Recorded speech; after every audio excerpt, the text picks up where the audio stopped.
Again, I'm Justin the Wizard. I'm a national board certified health and wellness coach, and I'm going to be leading another mindfulness exercise here to open our episode today.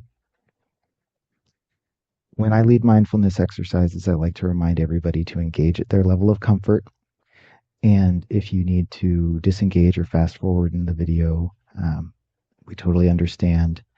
These are always very individual, and every situation is different. So when it's not landing, feel free to take your space back and stay comfortable. For those that do wish to join, here we go. For you, I say, love is love. I invite everyone to remember or focus on a time spent with a loved one, person, a pet, maybe even a place, maybe a time. We're going to take the next 30 seconds or so to love that, and we'll hold this space for it.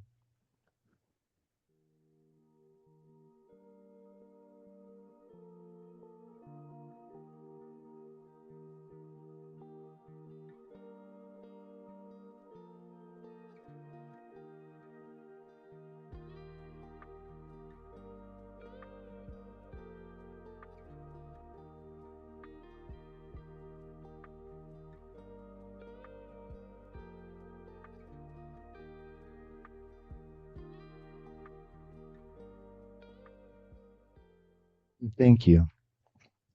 Don't release that love. Hold on to it as we start this episode of our Fairly Magical podcast. Again, I'm Justin the Wizard, National Board Certified Health and Wellness Coach, and I'm joined by my co-host, Elena. Hi, I'm Elena Lunt, and I am your chaos coordinator on the Fairly Magical podcast. So we're going to start out. Yeah, go ahead. You got it. Yeah, we're going to start with our tarot reading as we usually do. So today I have got the Whimsy Tarot, which is this adorable little square deck. It is unofficially based on Studio Ghibli films, which are something that I love very much, if we're sticking with that theme. And the creator of the Whimsy Tarot, she goes by kaiyoclubhouse, is no longer creating decks. So unfortunately, her tarot and oracle decks are now unavailable. We're going to link to her Instagram account so you can still go and appreciate her art, but with a slight disclaimer that there is, some art there that is BDSM and shibari themed, which some people may find uncomfortable or triggering. So please take care when you go and view this. But I do very much appreciate her art and this deck, and being Studio Ghibli themed, there shouldn't be anything too triggering in this deck. And we're shuffling our cards with intention.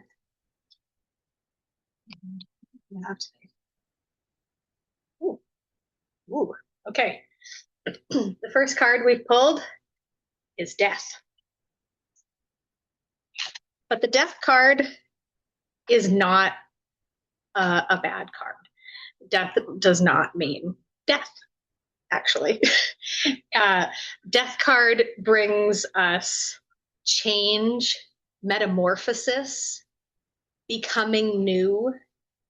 Often it's, new beginnings, the end of something else, but not the end of all things, leading into new chances. I actually really love the Death card. It's one of my favorites. Ooh, Death begets life. exactly. Death card, not a bad thing. Ooh, okay. Actually, another one of my favorite cards. We have the High Priestess, and the High Priestess um, gives us intuition and reminds us to listen to your inner voice, the wisdom that is within you already. The High Priestess wants you to take note of that and wants you to listen to yourself, really. Okay. And now we have the Seven of Pentacles. If my camera will let me show it. Seven of Pentacles. Um, this gives us perseverance, creation, building things slowly over time, um, putting in work, really, with the Seven of Pentacles. Um, so that's I that's might a say continuous really improvement. yeah, that's a really awesome reading. I really love these three cards coming together, um, giving us, you know, changes, listening to yourself, your inner wisdom, and um, and working hard. Yeah, perseverance. That's really cool. I like that reading a lot. I do too. I'm going to tell a little story about how I feel about that reading, which is Tell us a story. so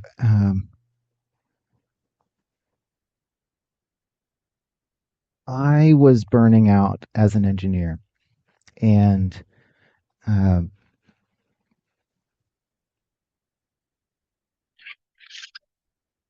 I, I've alluded to these diagnoses in our previous episodes, and um, they they built up to a point where the symptoms that I was encountering were enough to be disabling for a period of time. And I took a leave of absence from work in 2024 from about August through the end of the year. I had to take part of it unpaid because I wasn't able to kind of convince the insurance companies that I was disabled enough. Um, so I did that anyway, and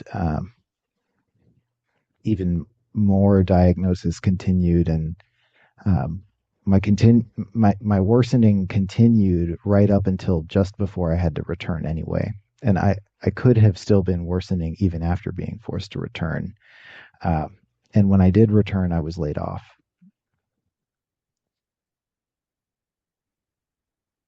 My identity as an engineer um, was sort of rattled because I wasn't in condition to learn a new system and new set of processes and um, try to market myself as an engineer to these highly competitive high tech companies when I'm not fully well. Uh, I need to be well in order to be an engineer. Is one of the things that I was realizing. I wasn't feeling comfortable competing with the others in the field and not being well while doing so. So I looked for something that I could do instead, and this is it. And this is part of it at least. This is um, what's in my control. But getting to here involved a moment of reflection at that very beginning, right after being laid off, of asking myself, who am I? Uh, the the death of the engineer, you know, engineer Justin died in some sense. Justin the wizard Yeah. was born. I had to listen to that high priestess voice, that inner intuition, and I had to start slowly building uh, resilience in this identity that I felt more strongly connected to my person than even my past as an engineer. I had tied up all of this identity in these outward valued systems. Um, you know, kind of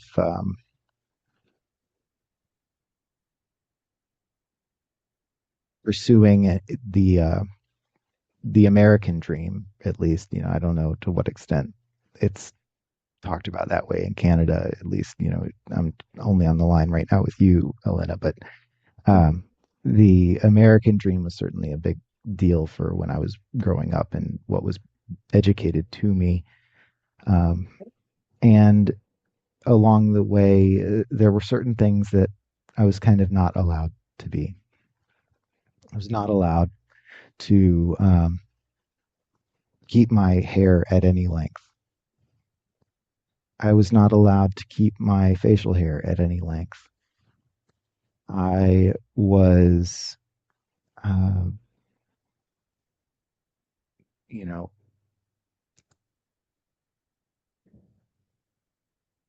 I was hurt by people close to me with their words when they told me that I should love a certain way or shouldn't love another way. And so the wizard is my queer coming out, and the wizard is my gender. The wizard is my, in some sense, it's like my sexual identity um, Mhm.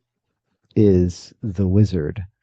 Um, I do not think about men the way Aragorn would think about a man. I think about men the way Radagast might think about a man. I don't think about other people as, you know, some uh, object to be wielded, right? Wizards are controlling themselves and maybe protecting others, ideally, hopefully not harming others. Um, Wizards can wield incredible power. Some comes from a pen, and some comes from knowledge, and some comes from skill. And in any case, for me, it's queer. Um, and we kind of have been planning on talking about this set of topics today, which is um, kind of the concept of queerness, and that it's not always easy to understand what exactly queerness should be because it shouldn't be anything. It's So, vast and so personal. Um, so every person who identifies as queer in some way is going to have their own like extremely niche definition of what that queerness is to them and how they express that in a way that feels like them, whether that's through their gender expression or sexuality or any combination of the above, or just the way that they see themselves and the way that they move themselves through life. Um, yeah, highly, highly personal thing. Mhm. And I love that. I love that there kind of is no set definition because it's so So individual. the lesson from me to anybody out there is to really, allow yourself to be, even if somebody tells you that you're not allowed to be queer, boogie queer. Um, uh, no, really, like queerness is not scary, and it's also not gate kept. There's no like queer cabal that is making sure that you've signed, and filled in the form right. Uh, that's not how it works. No, Um, there's no queer bureaucracy. no, there's no queer. There's not even a queer purity test, right? There's no way to be pure queer. That's Right. the opposite of the point. And so, anyway, yeah, uh, that's kind of how I identify as queer is through this like distinction from just simple adherence to whatever my assigned gender. We can call this AGAB. Assigned gender at birth is AGAB. Mm-hmm. Um, when your AGAB differs from your experience, you can go with the experience instead of the AGAB. Absolutely. Absolutely. Um, and, when a person, any person that you may encounter in your life, um, expresses to you that their assigned gender does not match who they are, who they feel, your job is not to analyze that or pick that apart. Your job is to accept. And I can say this as a mother of two children who do not necessarily identify with their assigned gender. Um, and my job as the parent is to be that safe space and to believe them, like to accept that, you know, whatever they're telling me about the way they feel about their gender and their body is the way they feel. And, you know, there's nothing right or wrong about it. Um, they are free to change their minds at any time as they grow up. Nothing is being forced on them. But my job is to believe them and to support them. Yeah. Coming out happens when you start to believe yourself. Yes. Yes. Yeah. I remember very vividly being maybe 11 or 12 years old. Um, yeah, at a sleepover party with some girls, and we're all sitting there and talking about whatever 90s young heartthrob everyone has a crush on at the time, and it's this guy and this guy and this guy. And I distinctly remember sitting there and saying, do you ever feel like maybe you have a crush on a girl? And everyone goes, no. And I go, oh, well.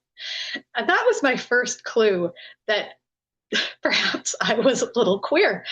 Um, and yeah, I wasn't really able to voice that until I was a little bit older, which I mean makes sense as puberty happens and you go through things. But yeah, that memory is like burned into my brain that, you know, I thought, oh, maybe this is something that everyone is experiencing, and this is something we're all going to bond over, and just to be met with a resounding no.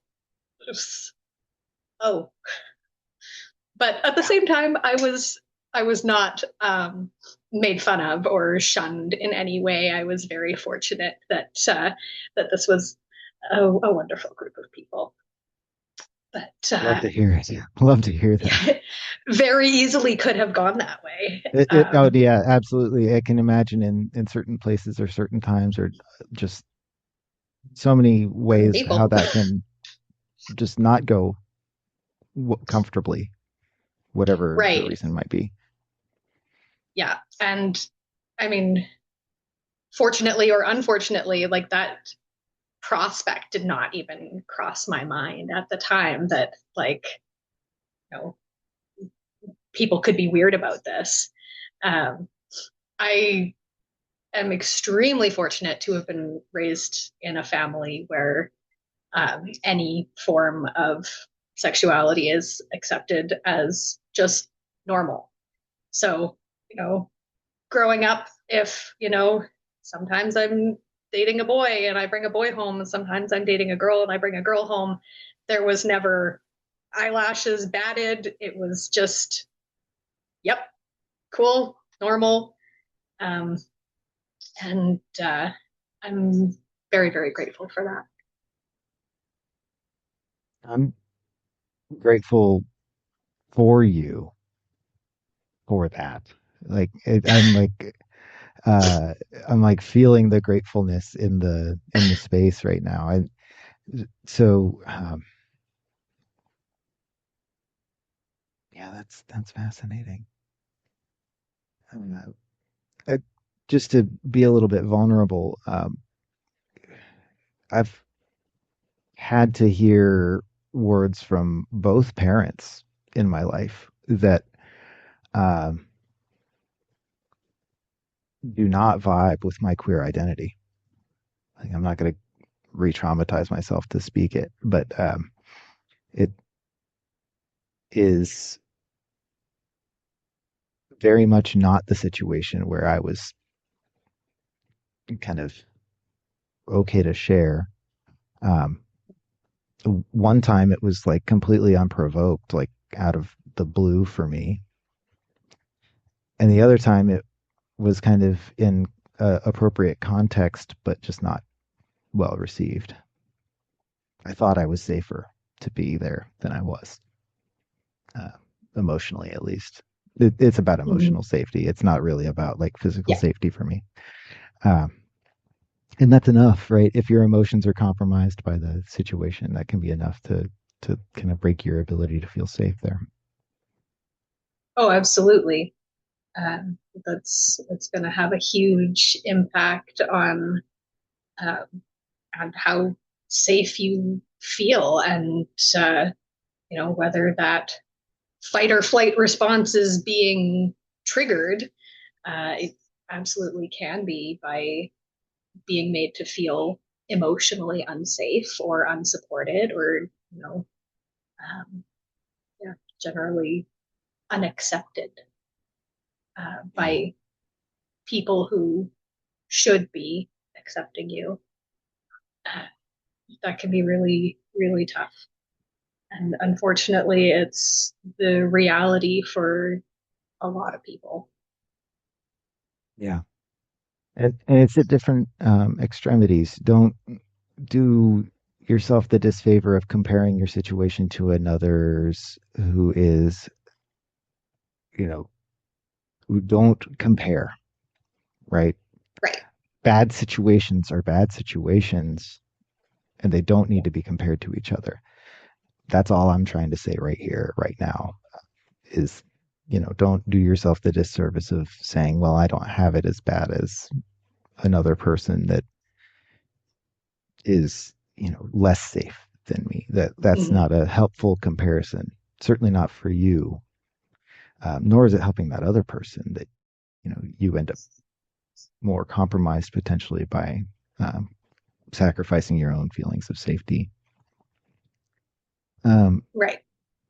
So anyway, I before this, I made sure I pulled a resource on the kind of the latest um, discussion points for queer topics on the internet, and the current acronym that's most inclusive in this space is LGBTQIAS plus, and we'll talk about each one of these. And we'll talk about each one of them today, I think, in the context of our reading. And we'll just sort of do things a little bit more structured than we normally would. Um, and yeah, I've got my notes here too. So uh, anyway, the L. Most of us know the L. Do you want to talk about the L? The L refers to lesbian, a woman who experiences attraction to the same sex or gender. Um, this very much includes trans women, both in feeling the attraction and in, people who are attracted to them. Um, and yeah, I mean, I like this reading.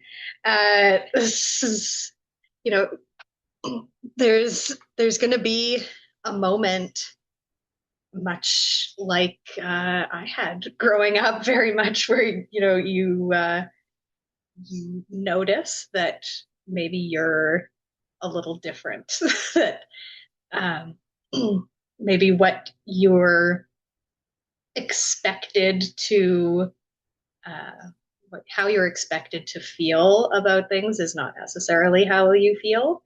And there is, there is a death in that. There is the death card, the change that, when you accept and recognize that, um, this expectation that you had, or this expectation that, society has placed upon you, as, I mean, as we're talking about the L in the LGBTQIA plus, where you know, the you're not like the little girls you see on TV, where Well, lesbians are kind of the most acutely different from their societal expectation out of the whole list. The most acutely, and I just mean that by like they're the farthest around the circle from the expectation that, you be a woman married to man having,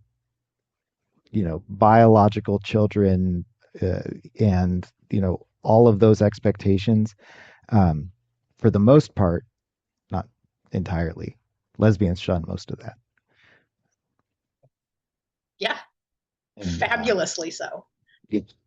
my respect to all the lesbians out there. Oh, Seriously, absolutely. um, because you've been very much more visible than a lot of these other groups for a lot longer. And Mhm.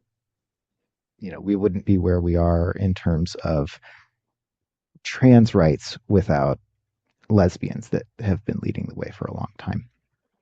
Yeah, in my experience, anyways, the lesbians are often the protectors of everyone else who falls under this queer umbrella.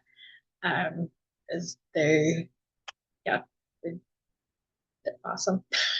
That's so great. Yeah, so you have that death of the expectations, and of maybe who you're expected to be, or who you grow up expecting to be as you watch your princess movies, and are expected to, one day I'm gonna meet my Prince Charming and I'm gonna have babies, uh, as all little girls are kind of grown up being told. And Um, now, and they're, like, shuttled along to the yeah, expectations. yeah, yeah. And there is a death of that. Um, yay, gotta say. I mean, as somebody who has chosen to grow up and have children, I still very much respect the choice and the fact that it is not for everyone. And yeah, it's not something that should ever be expected of anybody. I hate that. And the high priestess, trusting your intuition. Um, yeah, there's a lot of self-reflection that has to go into any kind of queer identity, and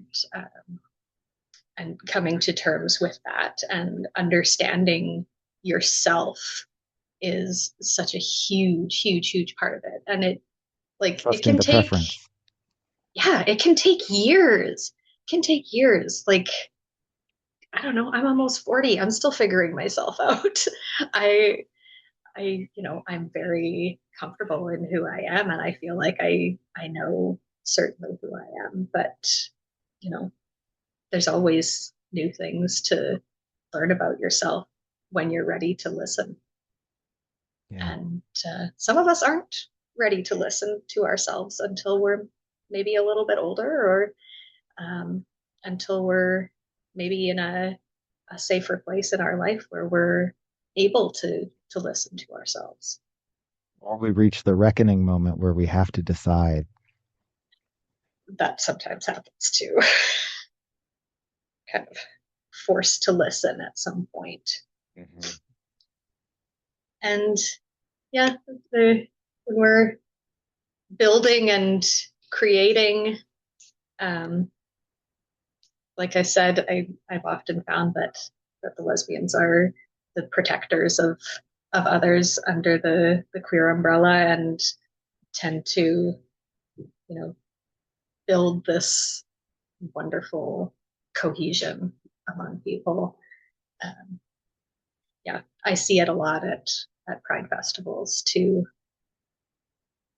Yeah, so nice.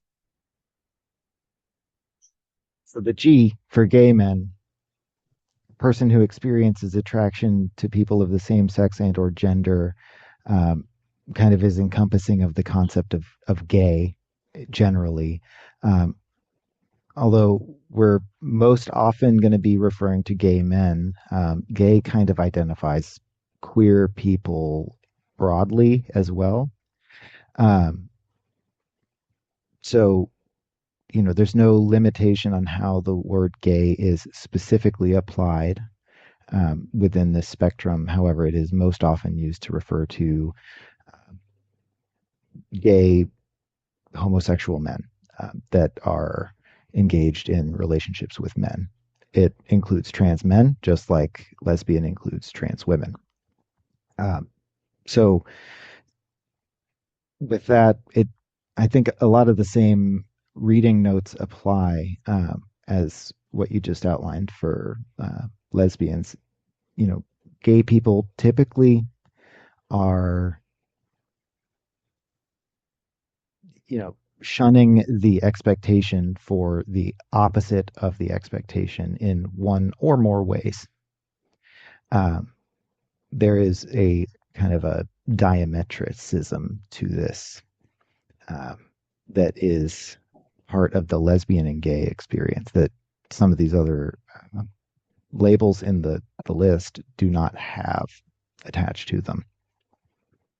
With that, I'm not going to re-go through all three cards for the concept uh, of gay uh, and for gay men because I feel like you've already kind of touched on all of those sort of basic concepts in Mm-hmm. that first context. Yeah, I in will say that though, concept. anybody that doesn't know who Harvey Milk is, go look him up. Know who Harvey Milk is. Yes. Yes, absolutely do. Yeah. So, E, you take this one. I'm gonna take this one. All right. So the B in our acronym stands for bisexual, which can be defined as a person who experiences attraction to both men and women. Um, the definition that I usually prefer is a person who experiences attraction to more than one gender. So that's not limiting to men and women. It also is going to encompass non-binary folks as well, Yeah. because you know bisexual people don't necessarily follow attraction on the binary because Very much why so. would Well, you? it gets confusing, right? Uh, Especially when you consider those that are attracted to non-binary people, self-included. I identify as bisexual in the sense that I'm attracted to women and non-binary people. Bisexuality is different than the concept of polyamory or non-monogamy. Those are different concepts than the concept of bisexuality. Just because you're bisexual doesn't mean that you are not monogamous. It just Right. means that you are potentially attracted to a pool that includes one or more genders. Yes. Yes. Polyamory has absolutely nothing to do directly with one's sexuality. There's plenty of straight polyamorous people. There's plenty of lesbian, gay, bisexual, etc. Um, but yeah, those don't necessarily go hand in hand. But yeah, an attraction to more than one gender. Um, it's also how I identify myself. And yeah, these this reading is definitely going to It's a less apply for diametric death of expectations this time. When you think about yes, bisexuality, it's like only some of the expectations don't apply. right. But you also run into um, the issue of what I refer to as being an invisible queer, where you self-identify as queer and you know yourself, you know who you are, but you perhaps find yourself in a straight passing relationship, um, which then um, can make it harder to, um, be out loud with who you are. And people will make assumptions about you, and that doesn't necessarily feel correct.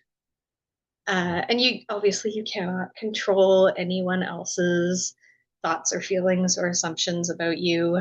Um, but yeah, it can hurt. It can hurt when people are assuming things and you're not feeling seen. Yeah. I can say that from experience for sure. But um, yeah, that high priestess, listen to that inner voice because you know you. Mhm. You're allowed to like whatever you like, even if it's more than one. Like, all right, ice cream or cake flavors, right? Dessert flavors. If you like more than one type of dessert, you shouldn't have to pick your very favorite to only ever have or only ever enjoy or only have ever enjoyed, right? Right. Whatever the context of your relationship status is outside of the analogy. I'm just saying, like, if you like chocolate, you can also like strawberry. Yeah. So that's it. So, damn right. Transgender. Or did we talk about the Seven of Pentacles in We did a context of little bit. I mean, bisexuality? I feel like that's gonna sort of carry over where That's true. you're sort of you're building and creating this life for yourself and this identity for yourself. Um, and I maybe in the case of the invisible queers is that you might have to work a little harder. You might have to build a little more um, to be able You might to have you yourself might consider an recognized. exotic hair dye job or something like that to You help might. increase your visibility in the world, Yeah, or you go a little bit might wave a past little a flag on your masculine desk.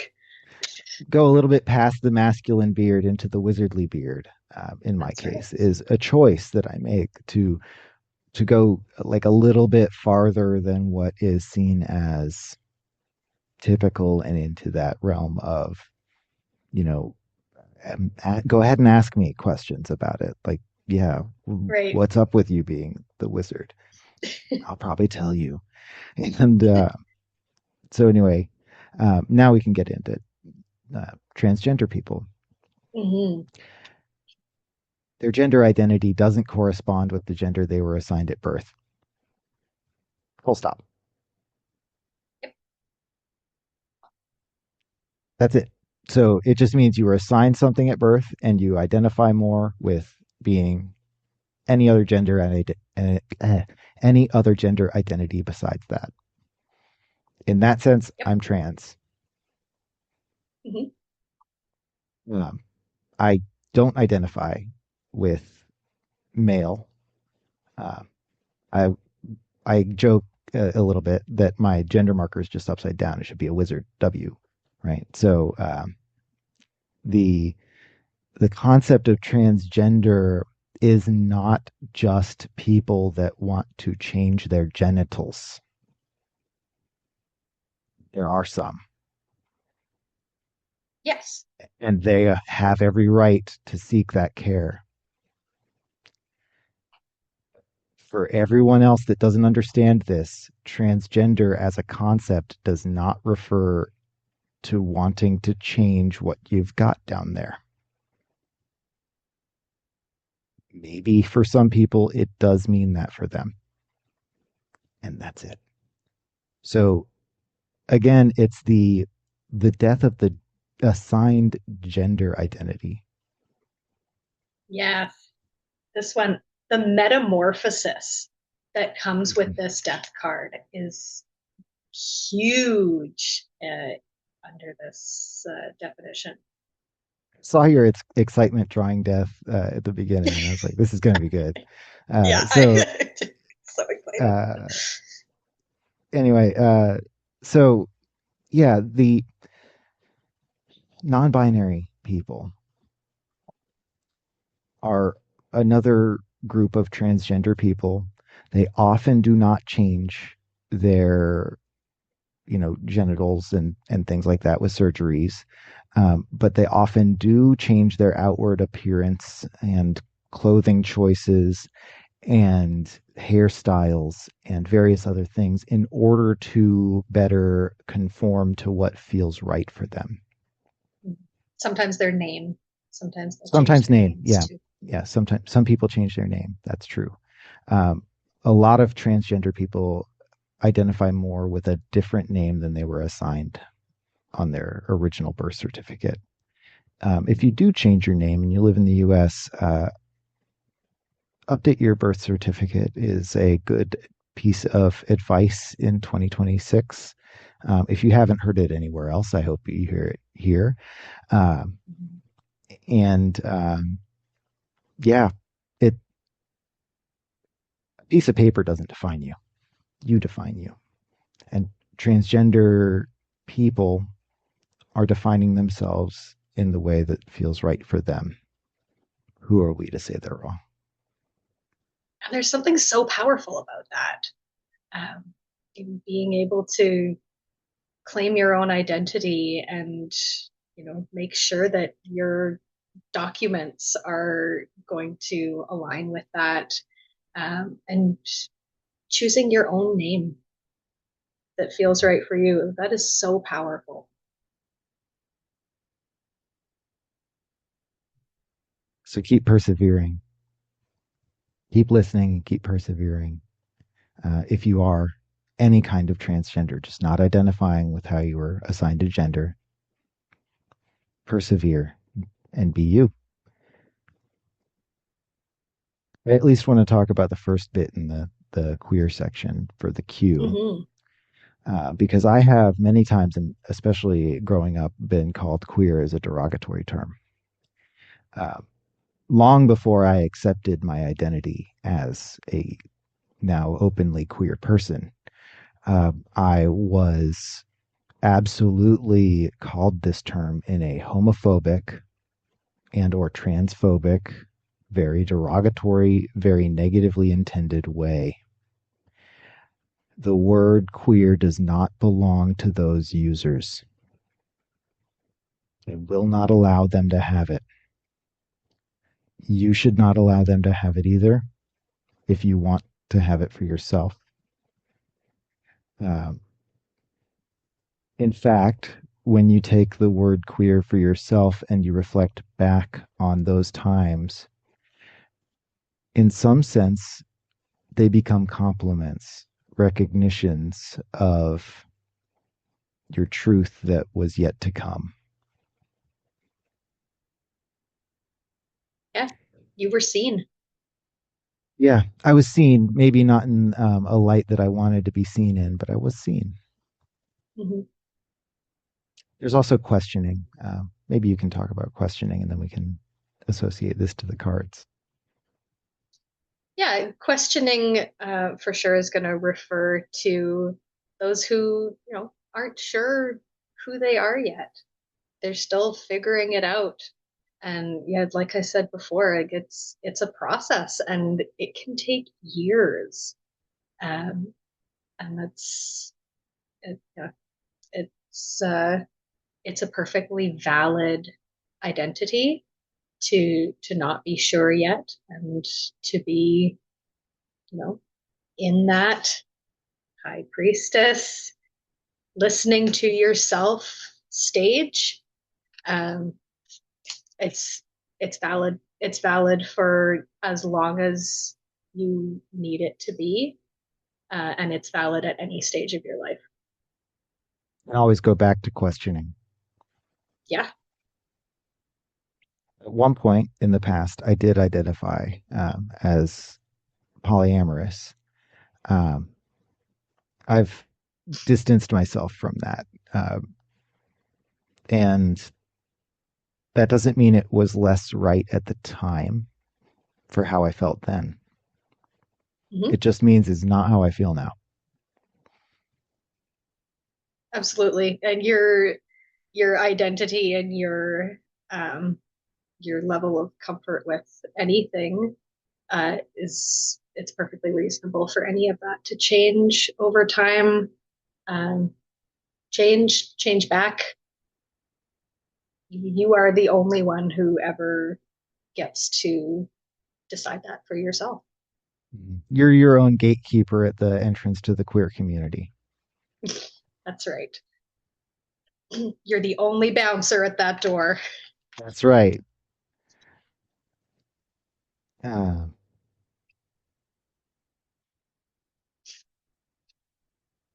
High Priestess. Such an amazing card. She is honestly one of my all-time favorite cards. I get excited every time I pull her. So I don't know how comfortable you are addressing intersex as like a medical discussion, but keeping in mind that I'm not a medical expert, I'm not a doctor or anything. I'm a board certified health coach. I've had to study some of the same stuff that doctors do, but only a very small percentage. So just keep that in mind. Um, so intersex is referring to, and I'm now reading from a source that we'll provide in our description. Um, it refers to individuals for whom chromosomal, hormonal, or anatomical sex characteristics combine in a variety of ways that fall outside of medical and social classifications of male and female. Anecdotally, I can say that I've heard stories of men in their 60s or 70s taken into surgery, and it is discovered that their abdominal pain was due to a whole uterus Yeah. present in their abdomen. Um, that is one example of a way this might present medically, is like Hmm. the possession of organs that fall outside of your assigned gender. they may or may not actually connect to anything outside of the body, even. So it may be a completely internalized, like intersexuality, but the the reason I'm bringing it up is that this person basically was having endometriosis, even though the Hmm. doctors would never have thought to attribute endometriosis to this type of a person. Um, and so, anything that falls outside of the medical or social classifications of male and female, but is still like actual biological reality for the person, is intersexuality. Yeah. Yeah. More death And of expectations, right? oh, absolutely. And I think, I mean, in terms of cases that I've read about, that death of expectations sometimes falls on the parents when a baby is born, clearly with uh, intersex characteristics. And it was, I think it's perhaps being less common now, thank goodness. But it certainly used to be the case that the parents would choose a gender, and uh, surgery was often performed to make the child normal, one way or the other. But um, from what I've read, that pretty much always leads to trauma later later on Yeah. in life. So that that death, that change, um, is not always a choice of the individual, and uh, that can be extremely problematic. Yeah. When that freedom to choose is taken from an individual before they even have any agency in the matter is very unfortunate in my mind. And I hope that some future parents that are faced with this type of situation may come across this and in the future modify the behavior that they might have had because they are hearing this and understanding that if you choose from a menu of genders that your doctor gives you for your child, that is, I'm going to use a very blunt term, that is genital mutilation. Um, so please abstain from going forward with that type of uh, unnecessary interventional care.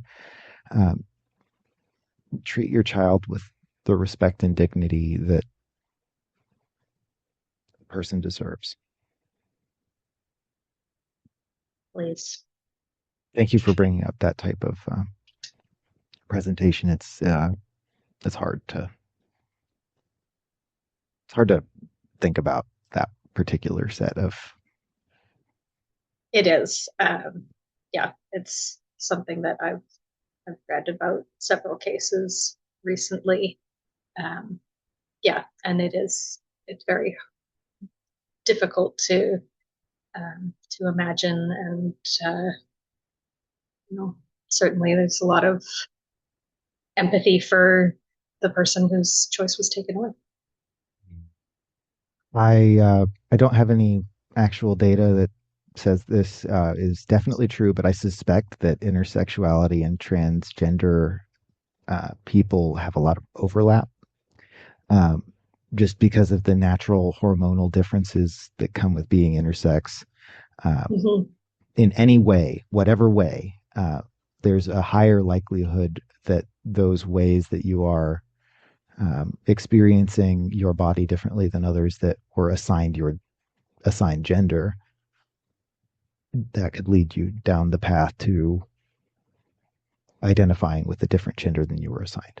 I see no reason why that shouldn't be a likely strong association to expect if you were to collect a lot of data on it. I don't know if that data exists.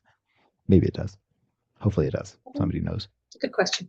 Yeah, but yeah, and then you build, you create the life that you want. Um, the gender that you most identify with. Mhm. That's entirely your creation. Yeah. So that was the I. The A for asexual is um, related to the concept of aromanticism, but not the same. Somebody might be what we call aroace, Yeah. aromantic, asexual, and that is a person who is really like not into relationships or sexual relationship with other people at all.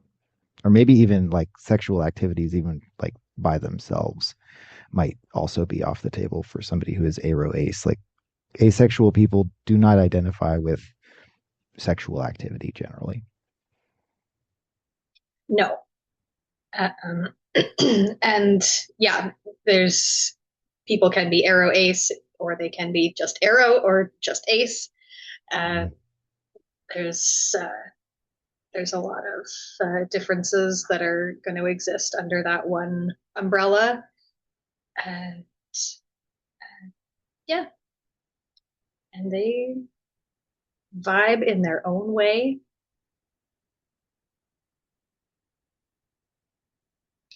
Yeah, Don't ruin their they, vibe. They're not hurting anybody. that's right. Just Asexual people are literally not hurting anybody. yeah, exactly. They are not touching anyone. Yeah, Just don't yuck their yum. Come on, right. man. Just leave them alone like they want to be.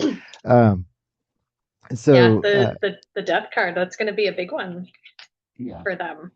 yeah, it's a huge death of the expectation to have sexual relationships, right? I Yeah. especially think I grew up in the 90s, right? Sex was on TV like way too much in the movies, way too much. And I'm starting to notice it now that they've like toned it down a little bit. Like just Yes. how much some of that old stuff doesn't hold up. When you go back and watch, it's like, wow, this was a kids movie, and it's Yeah, it's like that was unnecessary. and so anyway, yeah, that uh, it, it, most children are kind of asexual automatically for a little while, right? There's like Right. a like lack of sexuality to being a child, and similarly, not that asexual people are childish, but that there's like um, a, a childlike um, approach to life that somebody who is not seeking like sex or romance, um, there's a lot more for that person to go seek out to enjoy life other ways. Um, Right. and, you know, a lot of these people will be kind of just single forever type people. Maybe they have roommates or live with other people, and maybe they live with family or whatever, but maybe they just live alone, and that's going to work for them. Whatever they want to build in their life, Yeah. And that's what they get to you build. know, once once you get over that hump of the death of expectations, is it's going to come with so much freedom. Mm-hmm. As much as there's always going to be people around who are expecting things, um, or expecting you to be a certain way, that yeah, use that intuition. You know you. So, uh, the acronym that I shared at the beginning of this includes an S, and the S is referring to the term two spirit. In English, we have this as an umbrella term to reflect many different versions of a similar concept in indigenous languages that describe fluid and diverse natures of gender and attraction and any interconnectedness to community and spirituality associated with that. Uh, this is a beautiful concept that I encourage everybody to be at least somewhat aware of at minimum. This is the type of thing that colonizers have long been working against in trying to diminish these people. And thankfully, for those of us still here now, it wasn't buried well enough by the colonizers of the past for us to not know about it now. Yeah. They didn't kill it. No. And I'll add that, in our modern society where queer people are obviously claiming their power again, and we're fighting for rights and all of these things. But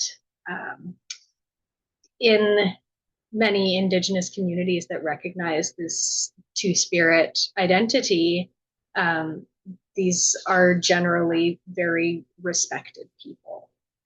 This was never something that was shunned or viewed as wrong or weird. It's always been celebrated as a very beautiful thing in these cultures, and yeah, I love that so much. Yeah. Some of those cultures have more than one way that within their small cultures they consider different individuals to be two spirits or more than two spirits. So um, it, please feel free to research this widely and broadly and understand, especially whatever's like local to you is one of the most meaningful things that you can do is learning what would otherwise be hidden by colonization in your area. If you seek that out, it lives then in you, and you can share with others. Mm-hmm. Yeah, and under the plus in this acronym, there's going to be honestly many other forms of identity and expression. Um, We're just trying to to avoid the name. acronym becoming 26 characters long. Yeah, Uh, exactly, because it very easily could. And if you were to look up sort of all the different pride flags that exist out there. There's something like 50 something different flags for different ways that people identify themselves. And again, like it's such an individual thing. There's so many ways that you can pick and choose what feels right for you. yeah. While we're Yeah. talking about plus, I'll share. So I described a version of bisexuality earlier, which is attraction to women and non-binary people. That is under the plus umbrella. It could be defined as Neptunic sexuality. Is that an actual term for it, which is referring to those that are attracted to women and non-binary people specifically. Yep. So that is the most targeted way of referring to my gender attractions. Um, but even more important than that, under the plus, is demisexuality, which is we shorten this to demi, and it describes people who can only experience sexual attraction after some sort of emotional bond forms. Um, and it could be romantic, but it doesn't have to be romantic. It has to be emotional. Yeah. And that's even more part of my experience with like sexuality than any other way of experiencing sexuality.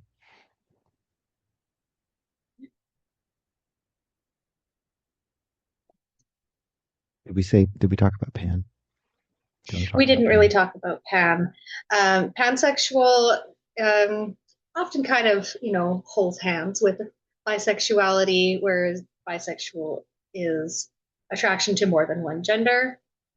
Pansexual is attraction to sort of any gender, but regardless of gender, it's more attraction to um, individual humans rather than, you know, I like men or I like women.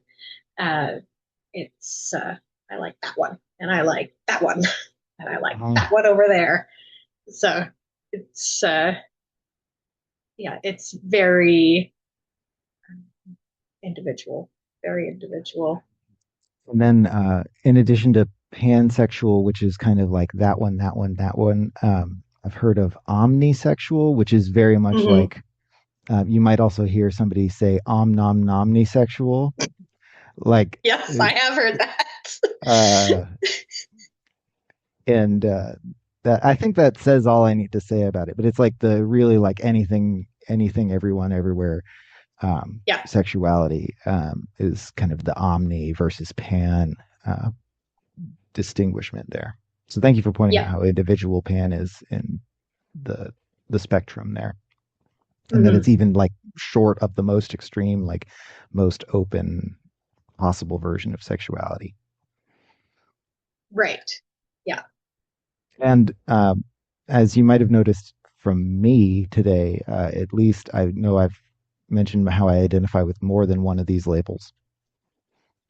Anyone can identify with more than one of these labels at the same time. Some of them are a little bit Yes. mutually exclusive, but Okay. like I'm gay, I'm queer, I'm Neptunic, I'm demi, I have a non-binary partner. It, all of these things are true. Mm-hmm. Um, and I'm not using gay the way like some people would use gay in that particular sentence. Um, and we didn't mention it when we talked about gay earlier, but it's another term which I think a lot of people know has been thrown around in derogatory ways, but which the community has taken back in a very strong way, like queer, which I did mention this specifically. Gay was the same way when I was growing up. Yep. It's Yep. okay to be It gay, very much was. It is fantastic to be gay. Out there and be gay. or as the raccoons might say, be gay, do crimes. I was going to say that. Ah, yes, good. I Went got you. against it. Uh, well, it's for the raccoons, the real That's raccoon, true. the creatures, the actual It creatures, the like the one that passed out on a gas station floor or whatever, or the like convenience store. That one, yeah, a few yeah. weeks back. Um, so anyway, I think we've gotten to the end of that list, and we've had some fun with this today. Um, we stand as allies with everyone across this spectrum, no matter what your individual situation might look like. Uh, we're here, and if there's something that we can do to add our voices to yours, we'll do that. Uh, on that note, we have a friend in our network who has a GoFundMe right now to make sure that their child is able to maintain a stable living situation.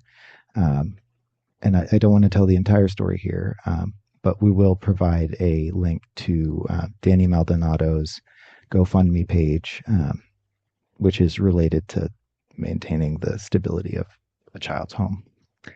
Uh, so, yeah, without telling the whole story, anything you want to add to that? No, I would encourage people to read the story through the link that we're. Yeah.